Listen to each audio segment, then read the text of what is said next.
Let's talk about some cryptocurrency-friendly jurisdictions. In fact, I just got off the phone with one of our associates in Nevis. That's a little island in the Caribbean, just southeast of me here in Florida, where I've been setting up companies since 1994. She's an attorney there.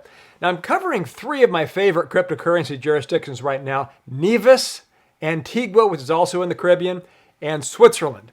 Our Nevis attorney said the use of companies there for cryptocurrency purposes is still under review. In fact, this is a picture of me with the former premier of Nevis, and this is a picture of me and the current premier of Nevis. I've been doing business there for a long time. She said this will likely change. The law doesn't allow cryptocurrency currently, but they will accept it on a case-by-case basis. She said the bottom line is that the regulators just don't really understand it. There's currently a thrust for this to be regulated, and the various jurisdictions regulate it differently. And speaking of thrust, can you please thrust your finger or mouse into that like button? When you turn it blue, YouTube is more likely to promote this video. And when you do that and you share this video with other people, that really makes me feel warm and fuzzy inside, so I just keep making better and better videos for you. So thanks very much for that. And to say thank you, I'll even show you a cute picture of this baby eating some jelly. On top of that, as things change, I'm going to inform you with more videos. So when you click that subscribe button below, when I publish more videos like this, you'll get notified. Now in Nevis, there is the Virtual Assets Act, and if you want to sell cryptocurrency to other people, you have to get a license. And then there's the volatility as well. That concerns regulators, so there's a desire to protect investors from the volatile movements in the market. And of course, in my opinion, that's up to the individual, not the regulators. But from an anti-money laundering standpoint, she said that regulators are concerned that cryptocurrency is being used to launder funds. And of course, that's been happening with cash, gold, and so on for centuries. In fact, drug lord Pablo Escobar laundered money through his taxi business to make the cash look like it was legitimate. So we do our best here to make sure the bad guys don't fall through the cracks, and we don't knowingly accept them as customers. But if a bad guy wants to do bad things, they'll unfortunately find ways to do it. So do you want to sell cryptocurrency to investors? Then you'll have to get a license, or else it's not going to happen. Or do you just want to form an offshore company and bank account to hold your own cryptocurrency assets? I see no problem in getting you an offshore company and account for that. And finally, though nobody seems to want to admit it out loud, I'm going to do it right now. Cryptocurrencies are so convenient to pay and get paid. I mean, you get paid immediately without worrying about banking hours. You can get paid on Saturday and Sunday and 1 o'clock in the morning if you want to. So it's just crazy convenient, and I love them as a way to pay and get paid. And frankly, if cryptocurrency goes mainstream, a lot of banks are going to be put out of business. So I think a lot of banks turn it down because they're afraid of being made obsolete. But they hide behind the more socially acceptable reasons, such as anti-money laundering and de-risking, in order to cover their true motive of squashing the competition, don't you think? But hey, music downloads killed the record store. Netflix streaming videos killed Blockbuster, and Uber all but murdered the taxi industry because you can have a better option than rude, stinky cab drivers in New York City.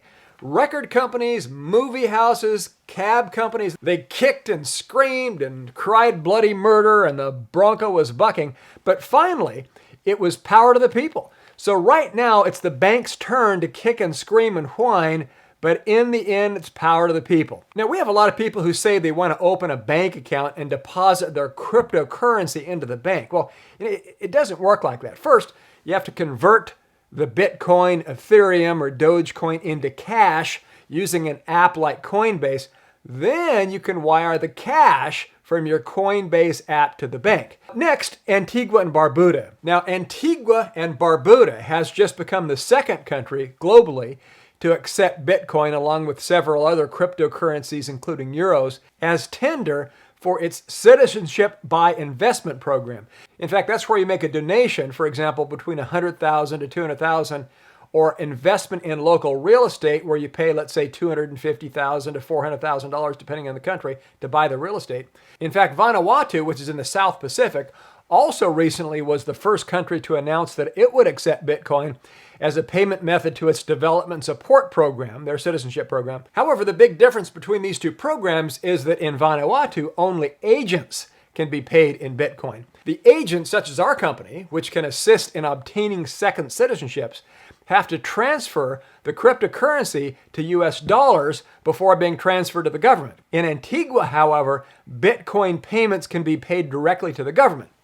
Now, while acknowledging the need to be careful, that is, to make sure crypto came from legal sources, Prime Minister Gaston Brown also noted that this decision was made because it expands the market, because they have a number of cryptocurrency investors who may be quite willing to take up their citizenship program, but would really want to pay in cryptocurrencies.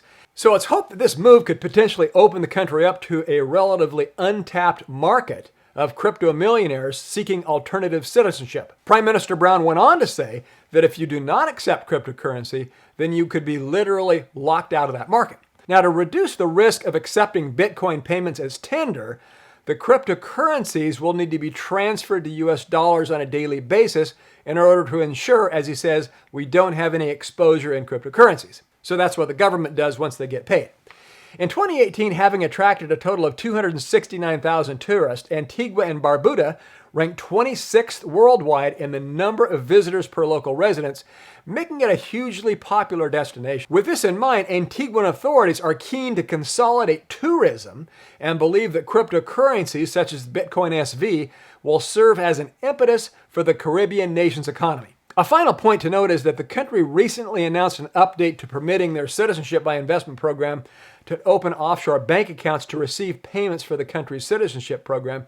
This decision was made in an attempt to safeguard local banks' interest over fears they may lose their relationships with U.S. banks. As Prime Minister Brown notes, a number of agents have been debanked by various banks within the domestic banking space because they're saying that they're correspondent banks within the U.S., saying if they were to process Citizenship by Investment program transactions, that they would withdraw their correspondent banking. So yanking the correspondent banking relationship is a way that big countries control little countries. I mean, if a Caribbean bank can't wire money in US dollars, that bank is out of business on a heartbeat. So there are ways we can open up accounts for people who want to convert their Bitcoin into cash and then deposit it into a bank. But these banks are going to do a lot of vetting to make sure those funds were obtained legally. Finally, if you have big bucks in crypto, we will first need to set up a company in Nevis, and then we set up a bank account in Switzerland. So as long as you can show you got the crypto legally, our banker said they can likely open up an account for you in Switzerland. So that's the latest update. When anything significant comes out, I'll go ahead and do my best to tell you about it. So please make sure to subscribe so you can get notified, and click like and share this video with others. Thanks for watching. This is The Business Guy.